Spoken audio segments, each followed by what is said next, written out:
Hello students, आज हम आपको हिंदी व्याकरण संज्ञा के बारे में बताने वाले हैं। तो देखिए, संज्ञा क्या है। संज्ञा का हम आपको एक सिंपल डेफिनेशन बताते हैं। संज्ञा कहते हैं किसी भी नाम को, जिस नाम से हमें किसी प्राणी, वस्तु, किसी जगह या किसी के भाव का पता चलता हो, जिस नाम से, उसे संज्ञा कहते हैं। या फिर हम आसान भाषा में कह सकते हैं कि जो भी किसी चीज़ का नाम है, जिस चीज़ से उसका नाम हमें पहचान में आ जाए, ठीक है ना, वो चीज़ संज्ञा है। फॉर एग्जांपल, ये पेन है तो ये क्या है? संज्ञा है। ये जो नोटबुक आपको नज़र आ रही है, ये एक पुस्तक है, किताब है, कॉपी है, जो भी है, तो ये क्या है? संज्ञा है। ठीक है। राम, श्याम, सोहन, मोहन, सीता, गीता, दिल्ली, यमुना, गंगा, जमुना, जो भी नाम हैं, ये सभी क्या हैं? संज्ञा हैं। तो आसान भाषा में ये इसकी जो परिभाषा यहाँ पर है, किसी प्राणी, वस्तु, स्थान, भाव आदि का नाम ही संज्ञा कही जाती है। ये आपको समझ में आ गया होगा। एग्जाम्पल मैं आपको यहाँ पर लिख देता हूँ इसके एग्जाम्पल, जैसे कि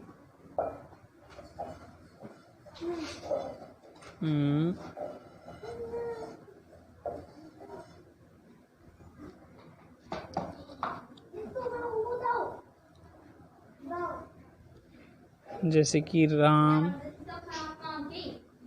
गंगा, दिल्ली,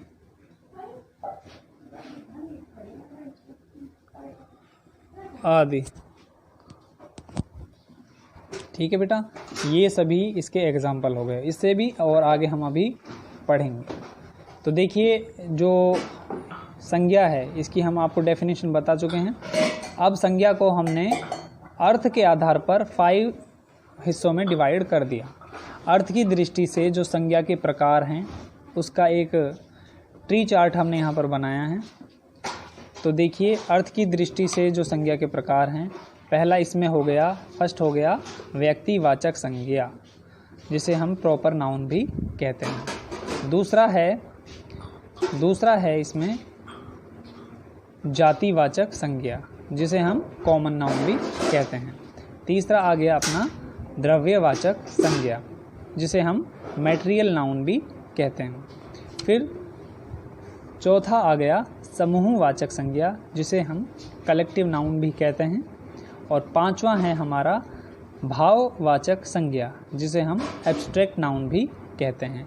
तो अर्थ की दृष्टि से संज्ञा के 5 प्रकार होते हैं: व्यक्तिवाचक संज्ञा, जातिवाचक संज्ञा, द्रव्यवाचक संज्ञा, समूहवाचक संज्ञा और भाववाचक संज्ञा। ये आप वीडियो को रोककर भी आराम से देख सकते हैं इसे।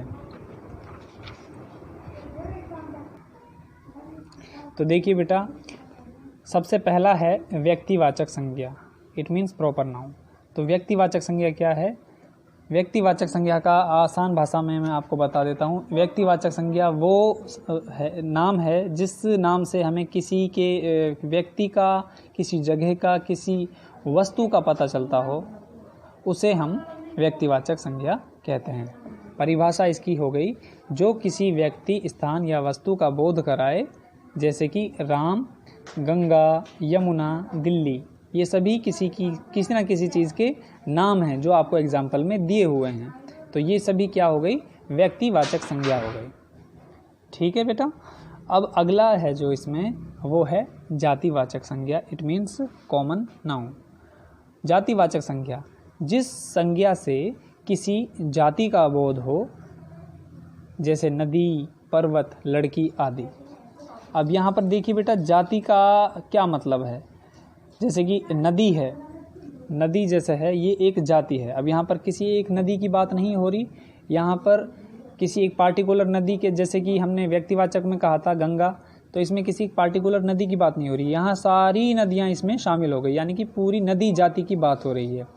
दूसरा जैसे एग्जाम्पल है पर्वत, यहाँ पे पूरी पर्वत जाति की बात हो रही है, किसी एक पार्टिकुलर पर्वत की बात नहीं हुई कि भाई हिमालय पर्वत या कोई और दूसरा पर्वत। तो यहाँ पर किसी एक पार्टिकुलर पर्वत की बात नहीं हुई, बल्कि सभी पूरी पर्वत जाति की बात हुई। ऐसे ही लड़की, तो ये आपको एग्जाम्पल समझ में आ गए होंगे। अब अगला है इसमें द्रव्यवाचक संज्ञा।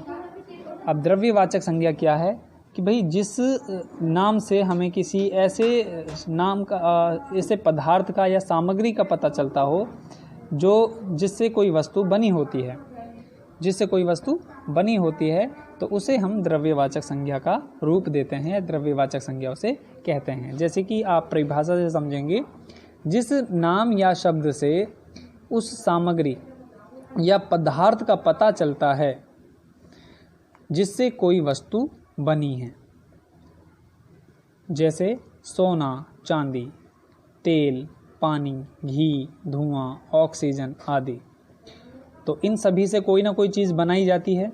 सोना से जैसे आभूषण बनते हैं, चांदी से भी बनते हैं, तेल से सब्जी वगैरह बनाई जाती है, पानी से भी कुछ ना कुछ बनाया जाता है, घी, धुआं, ऑक्सीजन, ये सभी चीज़ें भी किसी न किसी चीज़ रूप में हमारे काम आती हैं। तो ये सब चीज़ें क्या हैं बेटा? द्रव्यवाचक संज्ञा का रूप हैं। ये सभी चीज़ें क्या हैं? द्रव्यवाचक संज्ञा हैं। फिर चौथा जो हमारा है वो है हमारा समूहवाचक संज्ञा। समूहवाचक इट मीन्स कलेक्टिव नाउन। अब कलेक्टिव नाउन क्या है? जो संज्ञा शब्द किसी व्यक्ति का नहीं बल्कि पूरे समूह या समुदाय का बोध कराए, उसे हम क्या कहते हैं? समूहवाचक संज्ञा कहते हैं। अब समूहवाचक संज्ञा में जैसे कि एग्जाम्पल यहाँ पर दिए हुए हैं, वर्ग, टीम, सभा, समिति, आयोग, परिवार, पुलिस, सेना, अधिकारी, कर्मचारी, ताश इत्यादि। अब यहाँ पर आप देखिए, जैसे कि वर्ग है, ठीक है, वर्ग में जैसे कि हम कहते हैं अध्यापक वर्ग, ठीक है। तो यहाँ पर पूरे एक अध्यापकों का जो टीम है, अध्यापकों का जो समूह है वो यहाँ पर शो करा रहा है। ऐसे टीम में पूरी जो हमारी क्रिकेट टीम हुई तो उसमें किसी एक खिलाड़ी की बात नहीं हुई, पूरी टीम की बात हो रही है, तो ये समूह को बोध करा रहा है। ऐसी सभा में कोई एक दो व्यक्ति नहीं होते, बहुत सारे व्यक्ति होते हैं शामिल, तो इसलिए तो ये पूरा समूह का बोध करा रहा है हमें, इसलिए सभा का एग्जाम्पल। समिति में भी सेम वही है। आयोग में भी एक से ज़्यादा व्यक्ति एक जगह पर अपनी कोई मंत्रणा करते हैं, इसलिए ये भी समूह का बोध कराती है। परिवार में भी एक से ज़्यादा सदस्य होते हैं, इसलिए परिवार बनता है, तो परिवार भी क्या है? समूहवाचक संज्ञा हुआ। पुलिस में भी कोई एक व्यक्ति की बात नहीं हो रही, पुलिस में पूरी जो टीम होती है पुलिस की, तो उसकी बात हो रही है। सेना, अधिकारी, कर्मचारी, ताश की जो पूरी गड्डी है, ऐसे ही। तो इन सभी का जो एग्जाम्पल है वो समूहवाचक संज्ञा के रूप में बहुत ही एक्यूरेट रहेगा आपके लिए समझाने के लिए। तो फिर इसमें पांचवा जो है वो है भाववाचक संज्ञा। अब जैसा कि आपको नाम से ही पता चल रहा है, भाववाचक संज्ञा इट मीन्स एब्स्ट्रैक्ट नाउन, यानी कि किसी भाव गुण या दशा का जिसमें बोध हो, तो वो सब चीज़ क्या है? वो भाववाचक संज्ञा कहलाती है। जैसे कि डेफिनेशन में बताया गया है, जिस शब्द से किसी भाव गुण दशा आदि का पता चले उसे हम भाववाचक संज्ञा कहते हैं। जैसे कि क्रोध हो गया, मिठास हो गई, जवानी हो गई, घबराहट हो गया, ठीक है, और कालिमा हो गया, थकान हो गई, सुंदरता, दूरी, निकटता, थकान, ये आपको बता दिया मैंने, वीरता, ये सभी चीज़ें इसके उदाहरण हैं। तो यहाँ तक ये आपका संज्ञा का जो चैप्टर है ये कंप्लीट होता है। आई होप कि आपको समझ में आया होगा।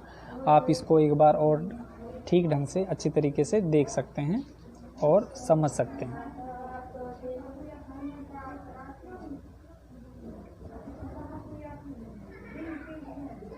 इस वीडियो को आप पॉज करके भी आराम से इसे देख सकते हैं। बाकी इसकी PDF फाइल मैं सभी बच्चों को आपके व्हाट्सएप ग्रुप में प्रोवाइड करा दूंगा। तो ठीक है बेटा, थैंक यू।